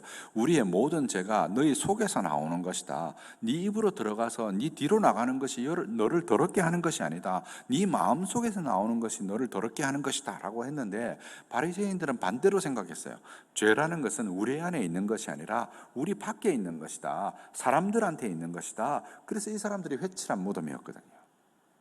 그래서 바리새인들에게 별명이 있었는데, 어떤 별명이 있었냐면 피투성이의 바리새인, 이런 별명이 있었어요. 가다가 이렇게 음녀나 창녀를 보면 눈을 감아버리는 거예요. 실제로 성경에 그런 표현이 있거든요. 욥기 31장 1절인가에 보면 내가 내 눈과 언약을 맺었으니 내가 어떻게 처녀딸을 주목해서 보겠느냐라는 그런 표현이 있어요. 욥의 어떤 성결과 욥의 경건을 표현하는 이제 말씀인데, 그런 말씀을 그대로 인용해서 그냥 눈을 감아버리는 거예요. 죄가 자기 안에 없다는 거예요. 밖에 있다는 거죠. 그래서 눈 감고 가다가 어디 부딪히니까 피가 철철철철 나지 않겠어요? 그래서 이 사람들을 피투성이 바리새인들이라 이렇게 부른 거예요. 죄가 자기 밖에 있다는 거예요. 그래서 이런 뭐 세리라든지 창기라든지 이런 사람들은 다 죄인이고, 그 사람 그렇게 우리가 정결 예식을 취하지 않으면 죄가 우리 안으로 들어오기 때문에 죄를 멀리하고 죄인들을 멀리하는 거예요. 여러분, 이런 방식은 모든 문제를 누구의 탓으로 돌리게 됩니까? 다른 사람의 탓으로 돌리게 되는 거예요. 그래서 예수님이 와서 어떻게 가르쳐도 그 말을 안 듣는 거죠. 그래서 독사의 자식들이라는 소리를 들은 거예요. 그래도 회개하지 않고 어떻게 합니까? 예수를 죽이려는 모의를 한단 말이죠. 헤롯 당과 그날에 작당하여서 적개가 폭발한 거죠. 미움이 폭발한 거예요. 자기의 모든 이득과 이권을 앗아가는, 문제는 자기 안의 죄인데 자기 밖에 있는 것을 계속해서 지적하니까, 다른 사람이 뭐 어떻고, 목사님이 뭐 어떻고, 여러 성도가 어떻고, 뭐 이렇게 막 자꾸 지적하니까, 그거를 누구한테 하라고요? 그런 것을 보고 있는 그 시각이 누구 거라고요? 내 거라는 거예요. 내 거라는 거예요. 그걸 내가 느끼고 있잖아요. 여러분 이거 잘 구분하셔야 돼요. 내가 느끼고 있는 거예요. 물론 이럴 수 있어요. 상대방이 뭐 내한테 잘못했을 수가 있잖아요. 오를 잘못했어요. 상대방이 나한테 오를 잘못했어요. 예를 들어서 이웃집 아이가 야구를 하다가 우리 창문을 깼어요. 그 창문값이 5만 원이야. 그죠? 그러면 얼마를 배상하면 돼요? 5만 원 배상하면 되잖아요. 근데 이런 사람이 꼭 있어요. 이 찬바람 들어와서 난방기를 많이 돌렸으니까 난방값하고 정신적인 피해하고 그래서 5만 원 가지고는 안 되겠고 한 25만 원 내놔라. 그럼 여러분 협상이 되겠어요? 안 되죠. 누가 그걸 5만 원만 주면 되지 그걸 협상을 합니까? 그럼 그걸 옥신각신하다 싸우죠. 지가 잘못해놓고 나한테 저렇게 덤태기를 씌운다고. 생각해 보세요. 그러면 5만 원하고 5만 원 중에 20만 원은 누구 겁니까? 상대방이 잘못했다 하더라도 그 20만 원에 해당하는 몫은 누구의 몫이에요? 내 마음속에 있던 억울함이잖아요. 근데 우리는 뭘로 정당화하냐면 이 사람이 이런 계기를 줬다는 거예요. 이런 계기를 나한테 불러일으켰다는 거죠. 그것 때문에 그 사람한테 그렇게 해도 될 것처럼 굽니다. 여러분 이런 게 단적으로 드러나는 게 뭐냐면 감정 노동자들을 대하는 여러분의 태도들이에요. 뭐 이렇게 전화 텔레마케터라든지 마트에 가서 그 사람들이 그렇게 우리에게 뭘 잘못했나요? 근데 거기다가 막 온갖 욕을 다 하고, 그렇죠? 그 사람이 뭘 안 해줬을 수가 있죠. 나를 불쾌하게 했을 수가 있어요. 그럼 불쾌한 건 누구의 몫입니까? 내 감정이잖아요. 근데 그 사람 보고 책임지라고 구는 거 아니에요? 그죠? 그럼 책임질까요? 안 질까요? 안 지죠. 안 지면 누가 더 화가 나요? 내가 더 화나잖아요. 그럼 바보 같은 짓을 왜 해요? 그죠? 여러분 어른이 된다는 것, 여러분이 성숙하게 된다는 것, 여러분이 성장하게 된다는 것은 어떤 의미냐면 여러분의 것에 대해서 여러분이 책임지는 거예요. 바울이 갈라디아서에서 하는 말도 그거잖아요. 자기의 일을 자기가 책임질 뿐 아니라 서로 돌아보아서 서로의 것에 대해서 책임져 주는 관계, 그게 공동체거든요. 그런 공동체여야 하는데 내 것도 자꾸 누구 책임으로 돌리는 거예요? 상대방의 책임으로 돌리는 거예요. 왜 나 사랑 안 해주느냐? 왜 나한테 이렇게 대우하느냐? 나를 왜 이렇게 했느냐? 그 사람이 어떤 계기를 불러일으켰더라도 그건 누구 몫이라고요? 내 몫이라고요. 상대방이 책임져 주지 않습니다. 그렇게 하면 할수록 누구에게 손해가 돌아오냐면 나 자신에게 손해가 돌아오는 거예요. 내가 힘들어지는 거예요. 내가 어려워지는 거예요. 온 세상이 불평하고 어려운 것들로 가득할 수밖에 없어지는 거예요. 여러분 억울한 사람은 계속해서 억울해질 수밖에 없어요. 아까 전에 말했던 것처럼 5를 상대방이 잘못했는데 자꾸 50을 달라고 하고 자꾸 100을 달라고 하니까 그걸 줄 사람이 없잖아요. 그걸 줄 사람이 없으니까 어디를 가나 그 사람 억울한 거예요. 그죠? 5를 잘못했을 때 4만 받으면 4를 받았으니까 1을 못 받았더라도 좀 그걸로 위안하고 내가 편안할 수 있잖아요.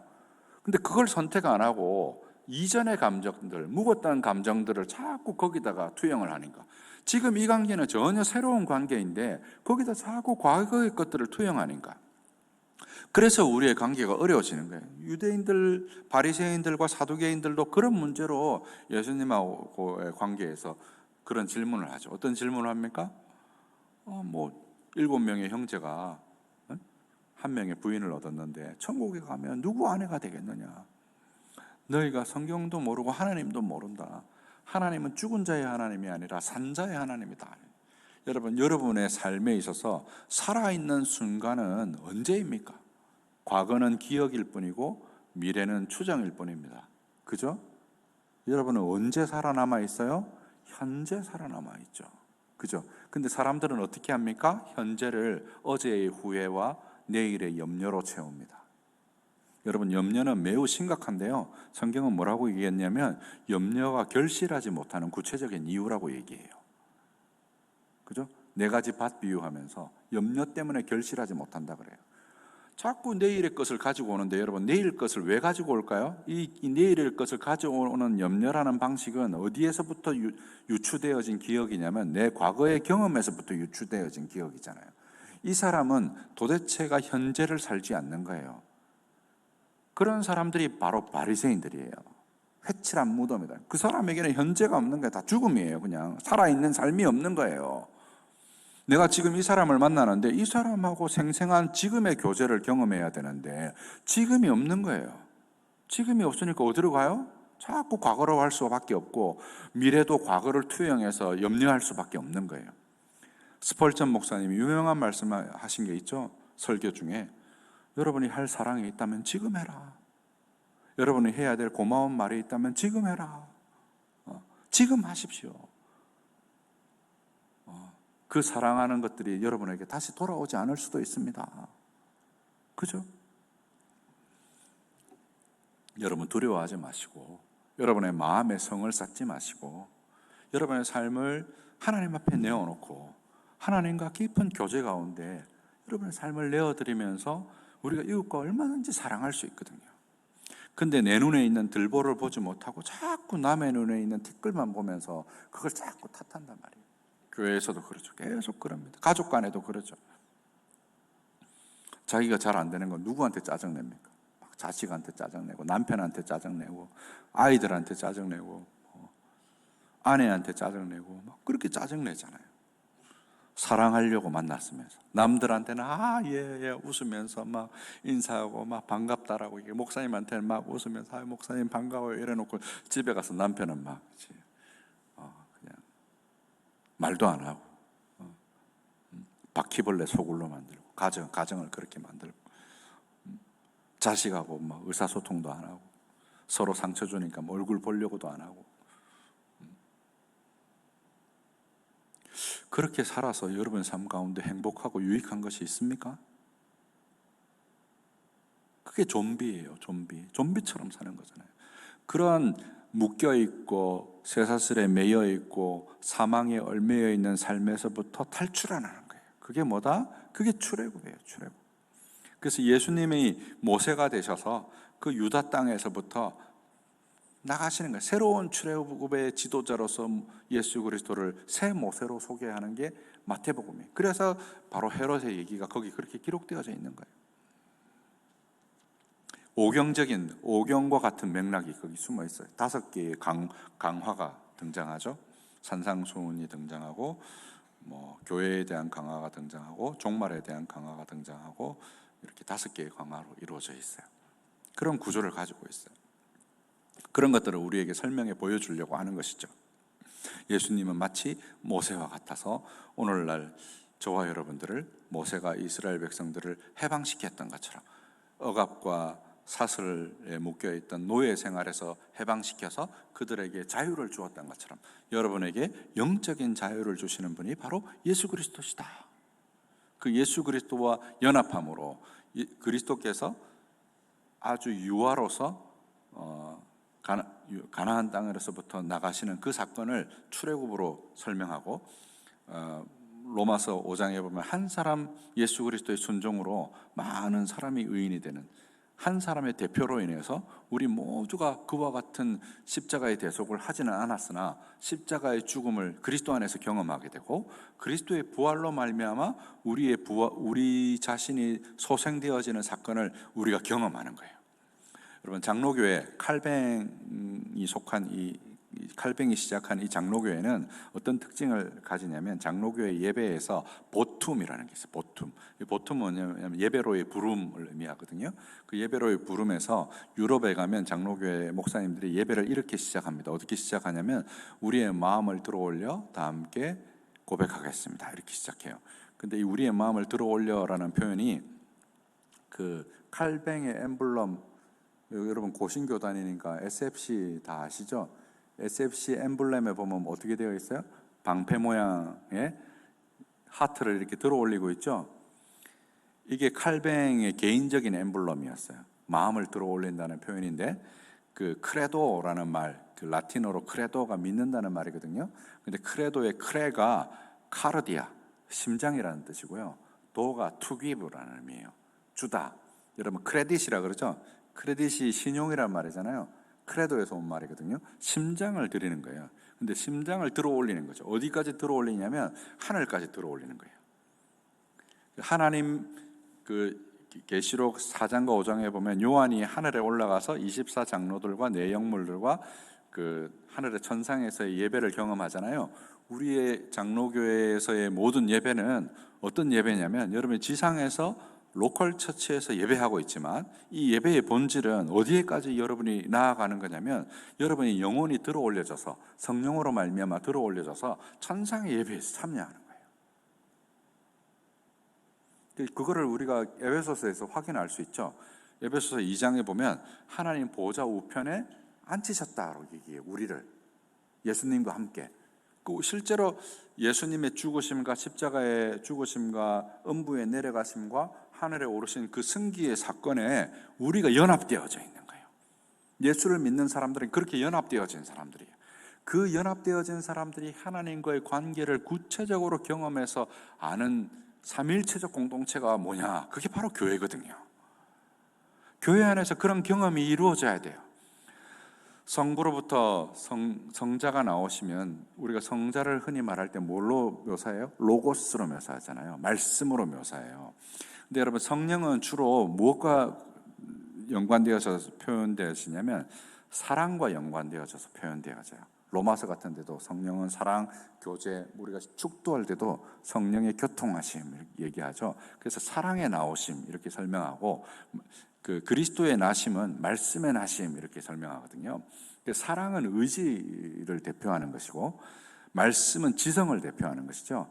그래서 우리의 지성과 의지 전반에 무엇이 나타나야 되냐면 바로 이 하나님의 말씀과 그것에 대한 깊은 사랑, 우리가 지적인 분명한 이해와 그것으로 말미암아 이루어지는 사랑의 공동체가 나타나야 돼요. 삼위일체적으로 나타나야 되는 거죠. 그게 이루어지려면 나와 중간 대상과 참 대상 사이의 관계가 건강해져야 되고, 그 중간 대상이 계시로 말미암아 여러분 안에서 새로워져야 되는 거예요.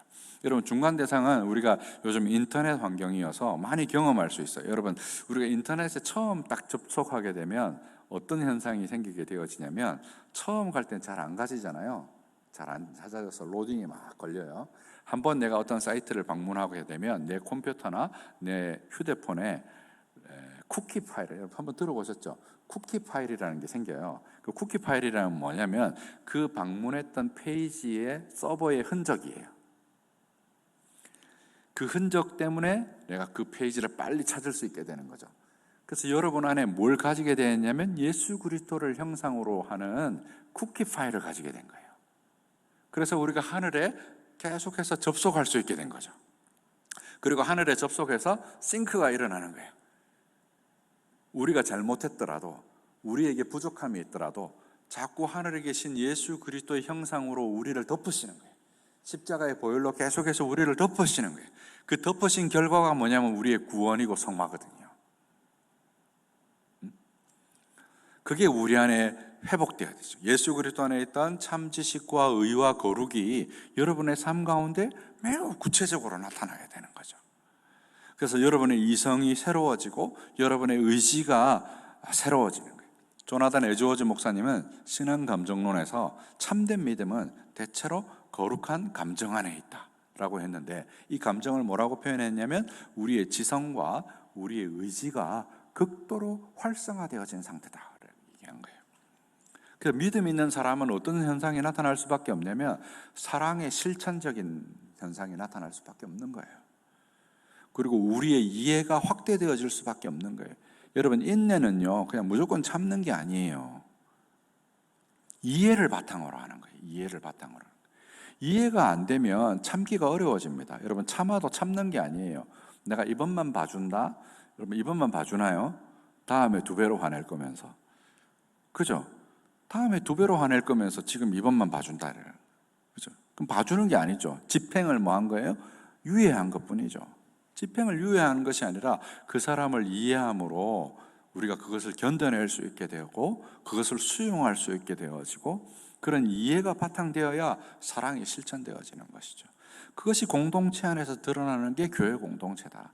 그런 공동체를 이룰 수 있도록 여러분의 삶 가운데 구체적인 얘기들을, 여러분 예전에 있는 중간 대상들을 이 교회 공동체 안에서 자꾸 드러내야 돼요. 드러내고 이것을 교정받아야 돼요.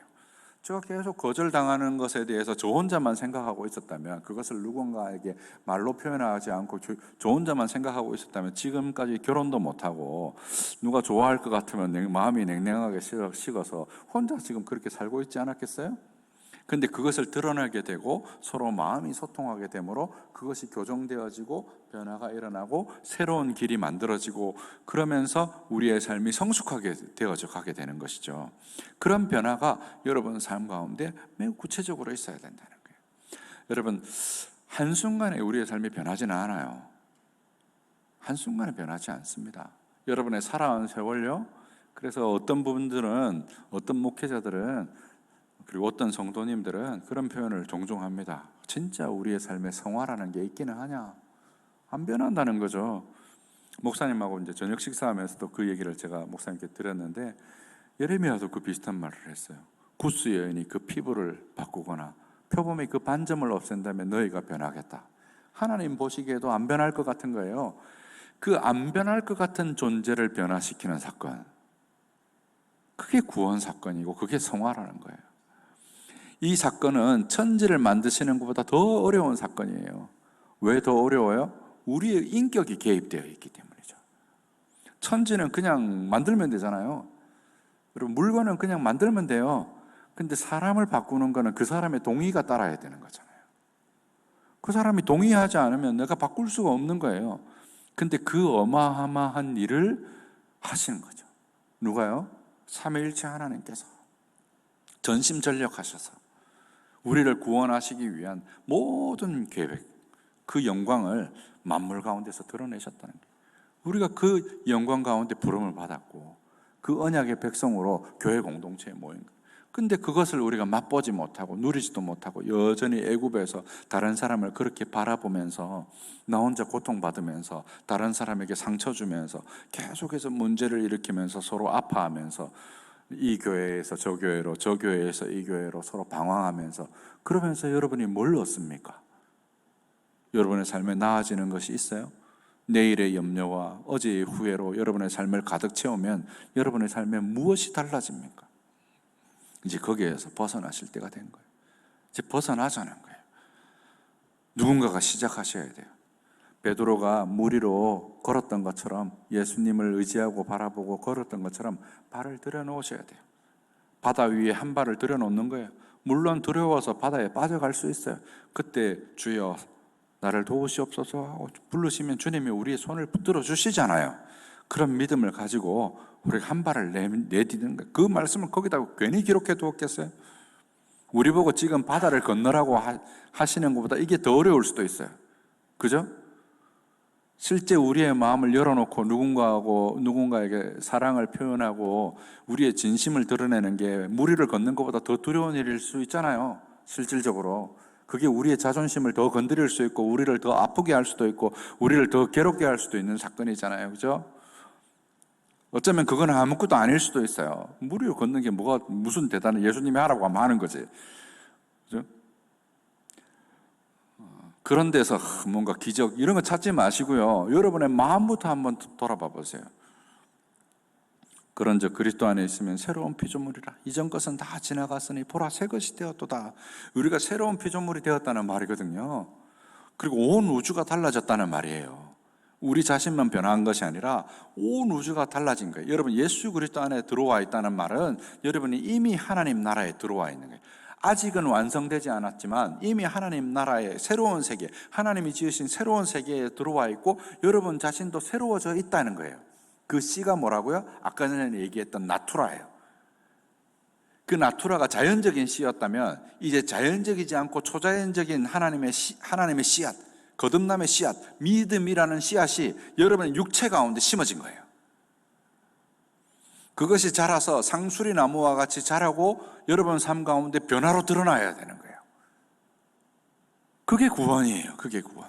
그 구원의 은혜가 우리의 삶을 점점 변화시켜가는 거예요. 예수님이 그걸 뭐라고 표현했어요? 천국은 마치 겨자씨와 같아서.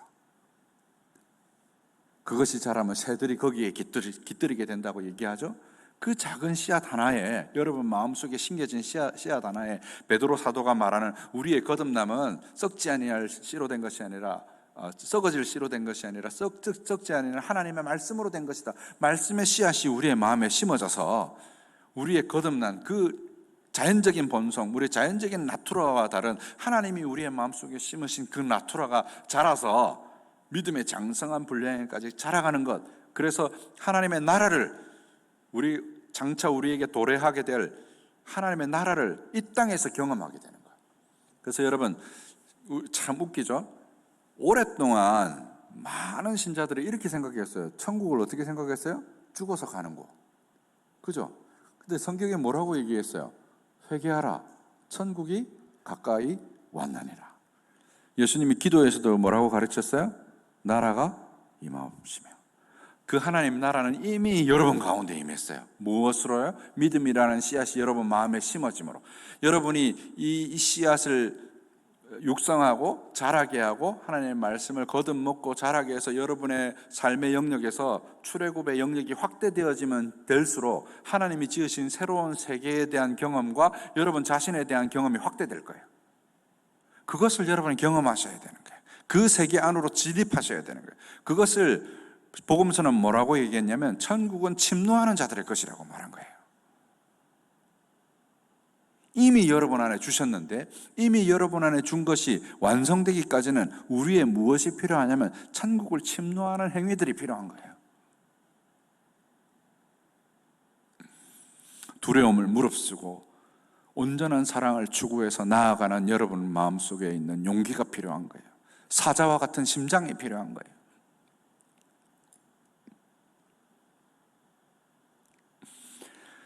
그렇게 사랑하는 자가 다니엘과 그의 세 친구와 같은 친구들이고, 그렇게 사랑했던 사람이 베드로와 바울과 같은 사람인 거예요. 우리가 그런 사람들로 부름받은 거예요. 바울이니까 가능했지, 다니엘이니까 가능했지. 아니에요. 모든 신자가 그렇게 부름받은 거예요. 하나님이 우리를 구원하시는 그 의에는 차별이 있다 없다? 차별이 없다 그랬어요. 우리가 로마서에서 그렇게 배웠잖아요. 하나님이 우리를 구원하신 그 의에는 차별이 없어요. 여러분의 개인의 행위와 공로와 능력으로 구원받은 것이 아니라 하나님의 의로우신 그 구원의 역사로 여러분이 구원받았기 때문에 여러분에게 차별이 없는 거예요. 단지 믿음으로 여러분이 그것을 주장하느냐 그렇지 않느냐에 있는 거예요. 그걸 주장하십시오. 그것을 여러분의 것으로 삼으셔야 되는 거예요. 핵심 감정에서부터 벗어나서 우리의 재성의 나투라로부터 벗어나서 하나님으로부터 오는 그 나투라가 믿음의 장성한 분량으로 하나님의 영광을 드러내기까지 여러분의 삶이 구체적으로 변화되어지고, 그러한 은혜 가운데 여러분이 사로잡히게 되어지고 서로 사랑함으로 온 공동체가 하나 되어져서 세상을 변화시키는 사람으로, 세상이 감당치 못할 사람으로, 세상을 소란스럽게 하는 사람으로 이 시대 가운데 발견되어지고 빛으로 소금으로 이 시대 가운데 발견되어지는 우리 함께하는 교회 여러 성도님들이 되시기를 주님의 이름으로 축원합니다.